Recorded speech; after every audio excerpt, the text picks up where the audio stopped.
په افتابالم بندیز ولګېده. ګران ولیدونکو السلام علیکم.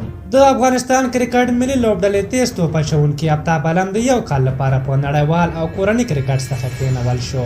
د افغانستان د نظم او ډیسپلین کمیټې په وینا چې دوی په افتابالم د یو کال لپاره بندیز ولګاوه او هغه نور یو کال په نړیوالو او کورنیو سیالیو کې برخه نشي اخیستی. د کرکټ بورډ د رسنیو څانګې د خبر تر مخه افتابالم په نړیوال جام کې له ډیسپلین سرغړونه کړې وه چې د کرکټ نړیوالې شورا هغه له لوبو منع او بیرته افغانستان ته راولېږه.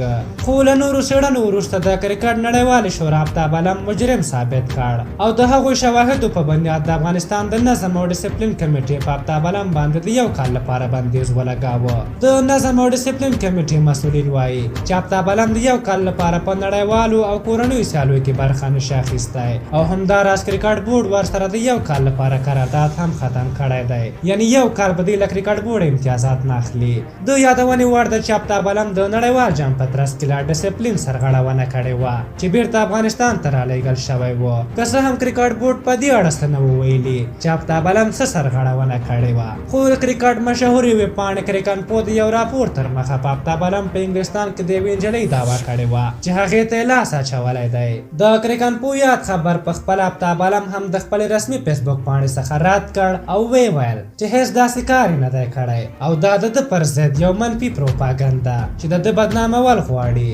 د افتابالم ورور کریم صادق بیا ویلي و چې دی هلته د خور کور کره تللی و، دا چې ستړی و ویده شوی و او د ټیم مدیر ته خبر نه و ورکړی. کریم صادق زیاته کړې وه که افتابالم چېرته داسې کار کړی وي دی به یې پرې نږدي، خو په وینا یې په خپل ورور باندې باوري ده چې داسې کوم غلط کار یې نه دی کړی. په افتابالم باندې د بندیز لګولو په هکله ځینې خلک خوشحاله دي او په وینا یې دا بندیز باید لا اوږد پرې لګېدلی وی. دوی وایي افتابالم چې کوم کار کړی نه له اسلامیت سره برابر دی او نه له افغانیت سره. دوی وایي کرکټ نړیواله شورا په هېڅ چا هم بې ځایه تور نه لګوي او هر څه چې ثبوت ته ورسیږي بیا پرېکړه کوي. تاسو د افتابالم د قضیې په هکله څه نظر لرئ؟ خپل نظرونه مو راته په کومنټ کې ولیکئ. که زموږ دغه ویډیو مو خوښه شوې وي ضروري لایک کړئ. تر بلې ویډیو مو په لوی او بخښونکي خدای سپارم. د الله په امان.